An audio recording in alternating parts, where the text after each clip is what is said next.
What's up? How's it going? Happy Friday the 13th. Happy day 2.5 of mass hysteria, coronavirus panic. And welcome to anybody who is new here. I've started to promote this video series on my personal Facebook page. So hopefully we can continue to spread the word about just the general wellness thing. I feel like a lot of us are in this boat of trying to do better, trying to be better, trying to break toxic patterns. And this is a great way to do it, particularly when you consider that you don't actually need to know anything about personality type in order to use the fundamentals of personality type to improve your life and to make shit happen. So I'm very excited for this chunk of videos that we've been doing lately. Today we're talking about going to the gym. I love going to the gym. The gym is my happy place, which is the thing I never thought I would say. Like, what the fuck? Never in a million years would I look forward to going to the gym. But what anybody who is into fitness will tell you is you're gonna have bad days at the gym. It's just gonna happen. By virtue of the fact that you are doing it so frequently, you're gonna have bad days at the gym. That's a part of it.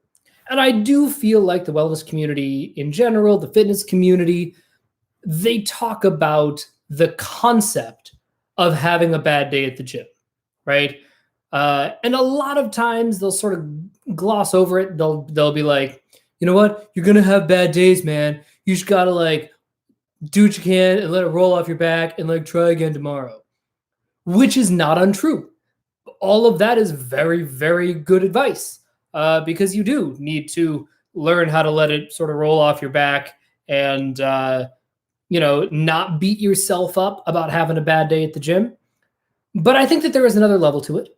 And I think that what doesn't get talked about enough is how to still maximize your workout when you're having a bad day at the gym. And in case it was not glaringly obvious, this is also a metaphor for all of life. How to maximize a bad day when you're having a bad day. How to maximize if you're in a class that you don't love, how can you actually get the most out of it in suboptimal conditions? And look, the people who I know who I would consider to be massively successful, monumentally, whatever you want to call it, right? One thing that they have learned is how to make the most out of every day. And all of that starts with acknowledging where you're at on a given day. I'm going to use the example of Idina Menzel. So this was probably, it was either 2017 or 2018. It was the New Year's Eve, one of those. I feel like it was 2018, but it could have been 2017. And I remember they were she went up to sing Let It Go, and it was bad. I am not one of those people who is armchair quarterback. I could have sung it better. I try really hard not to do that because what that level of professional performer has to do, and the stress and the strain, and certainly any sort of New Year's Eve celebration with the cold and the pee, it's a lot.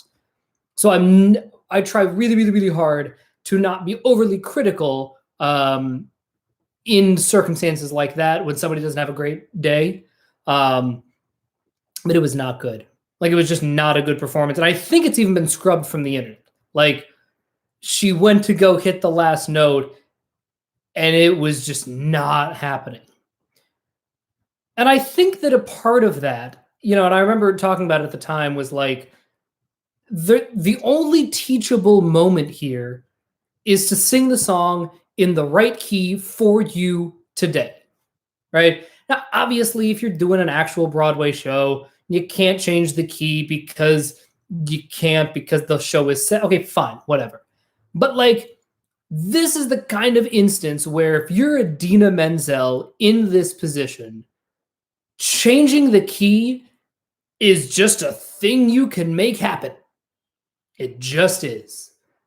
And I think that the only mistake of that whole event is that she tried to sing it in the same key that she sang it in the movie. That is not a key that you should be singing anything in live. You just shouldn't. It's too high. It's too skrelty. The odds of it sounding good enough are really, really low. It's a very low percentage shot. Move it down a half step, move it down a whole step. Yeah, the low notes are going to be whatever, but I guarantee nobody gives a shit. And what's going to happen is that, the high notes are going to be there. It's going to be big and exciting. 98% of people are literally not going to know the difference. 2% of people are going to notice the difference. Half of those people are going to be like, you know what? Good for you, girl. Sing it in the right goddamn key. And 1% of people are still going to be pissed off and like, I don't care about them. They're just going to look for things to be salty about in life, right? But to bring this back to this idea of like how to have a bad day at the gym. One thing, I have a lot of qualms with our education system in America. So many. Just so many. But one thing that I think it does a really good job of is getting people into the mindset and the mode and just the thought process of locking in and going, okay, I'm a little sniffly today, but I'm not sick enough to stay home and I'm not spending the day in the nurse's office. Okay, I guess I just have to fucking make it through school and get what I can out of it, right? But you're not going to do that if you pretend that you're totally healthy. You cannot go into a big national performance of a really friggin' famous song without acknowledging, okay, what's my voice doing today? How can we mitigate the effects of like, well, I'm a little cold, a little tired, a little not so feeling it, right? If you don't acknowledge that, then you cannot possibly have a productive day, a productive result, a productive session in anything. If you try to go to school and pretend that you're healthy, you're going to have an even worse day at school because you're going to be holding yourself to a way too high standard. If you go into a date, right? Like we've all been on dates where the other person is just having a day. That might have been you. That might have been you on that date of like, yeah, I'm just turbo not feeling it. And it's always more awkward when the other person tries to muscle through a date and to be like, no, it's fine. Everything is fine. I had like a little bit of a day at work, but like whatever, it's fine. How are you?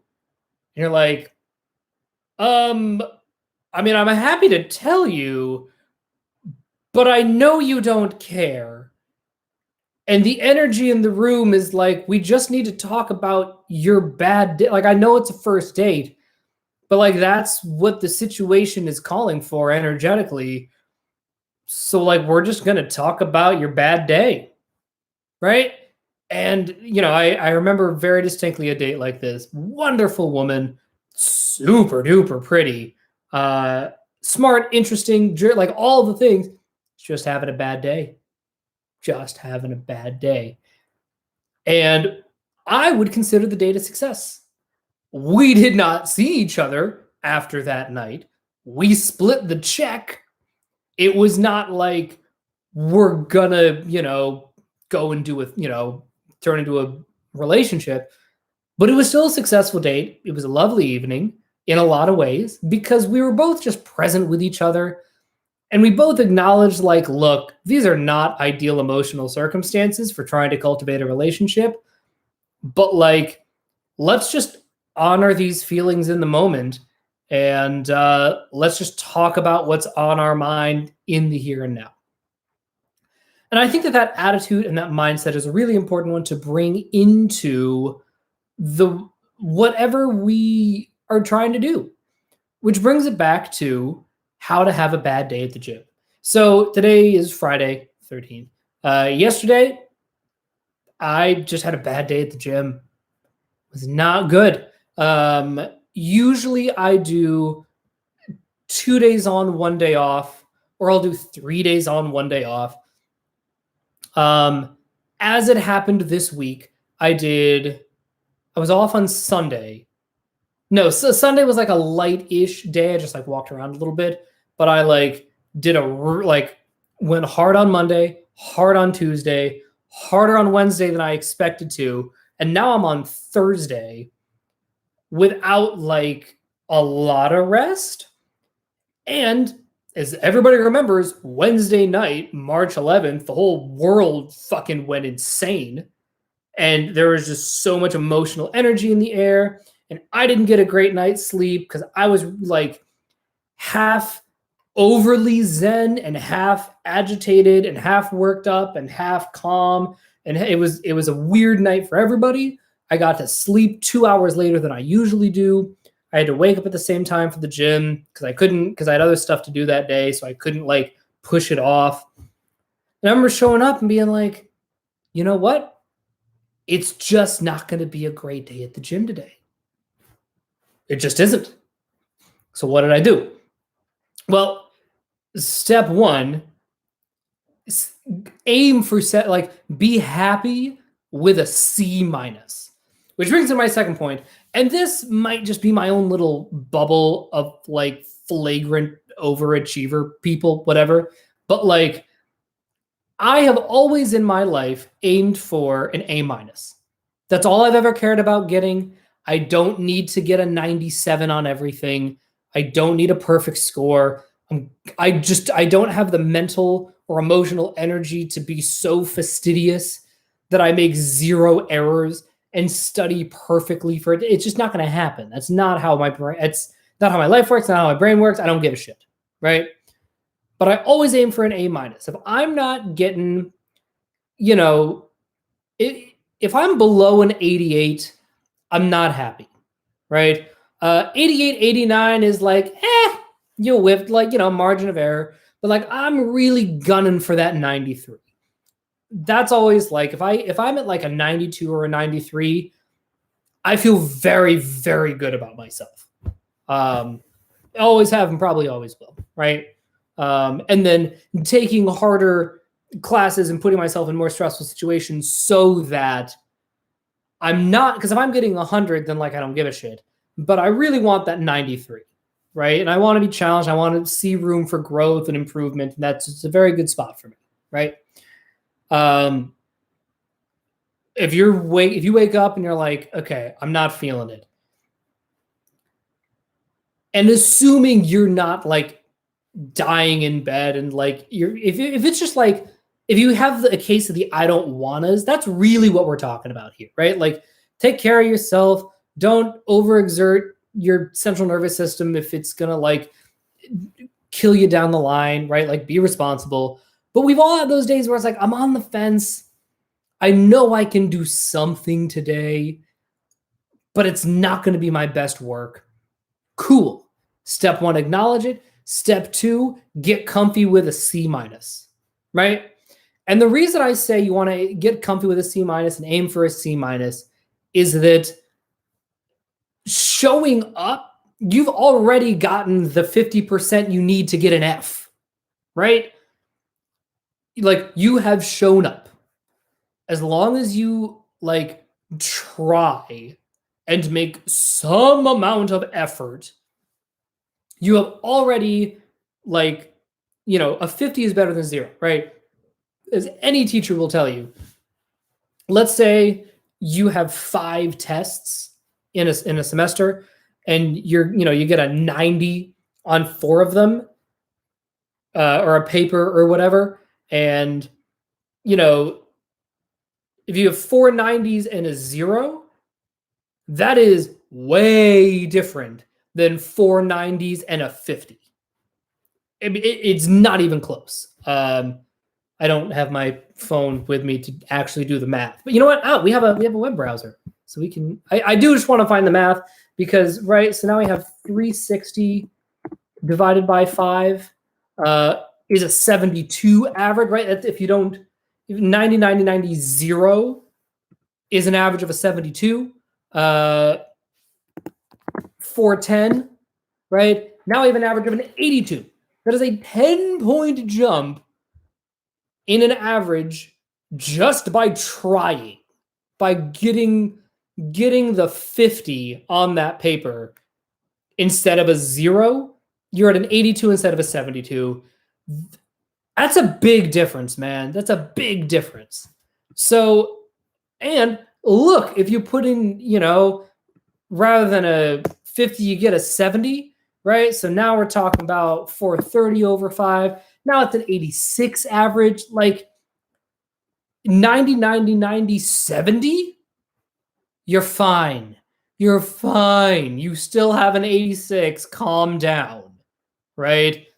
You're not at, a 72 because you just didn't show up. But that can be really tough if you're used to like aiming for A minuses and are like a B plus once in a while is acceptable. The idea of a 70 in any circumstance can be really taxing in a weird way. And obviously you don't want to aim for a 70 all the time, right? We can do better than this. But it's just as important to be able to dip down to a 70 and not lose your mind as it is to be able to try and strive for 95 or 100. If you're like kicking ass at the gym one day and you're like, you know what? I feel amazing. Yeah, let's see if we can get that 98 or a 99, right? Like really see what my capacity is, and push beyond the limits of like my self-doubt, man, right? Those are great days. I fucking love those days. That is not every day. And, the options are not 90, 90, 90. And if it's not a 90, it better be 100. Otherwise, it's not worth it. It is worth it, right? So step 1, acknowledge where you're at. Step 2, get comfy with a 70, right? Aim for a 70 and be really okay with that. And then step 3 is show up and just let it be what it's going to be. It might be a 50, right? You might not hit that 70 goal that day. Maybe it just won't happen. Cool. Guess what? You showed up. You fucking tried. You did literally anything, right? So really, really, really don't worry if you have a bad day, because if you have a bad day, you're like, I am not vibing it. It's just rough. I'm not so in rough shape that I physically cannot show up, or that it would be detrimental to my health to show up and try to do something. But like, it's just not going to be good today. Just try to show up anyway. Just try to show up anyway. Do something. The other times that you do good work will balance that out. And, I want to end with this quote. It was a Tumblr post, and it might have been a Facebook post. It was something that went viral. And it said, anything worth doing is worth doing poorly. Because it's so easy to think, be really, on top of your shit and take pride in your work and but like, half is better than nothing. And if it's something that really matters, right? If it's like, okay, well, I can't, again, even in the most dire circumstances of I can get out of bed and I can shower, but I cannot cook for myself. Cool. You got out of bed and you showered, call Postmates, right? That is a good use of your resources, right? So like the worst thing you could do is be like, well, because I can't get out of bed and shower and cook, I might as well just not do anything. That's tough. I recommend against it because if you can get out of bed, you are 50% of the way there. You showered, great. Now you're at that 70. Don't kill yourself. Call the Postmates, right? Have whatever, whatever ice cream is in the fridge, just like something, right? You're good. You have done 70%. And in the words of Scarlett O'Hara, tomorrow is another day. Sorry, I had to. All right, that's all I got for today. Let me know what you think in the comments below. Be sure to like and subscribe, and I will talk to you guys later. Bye.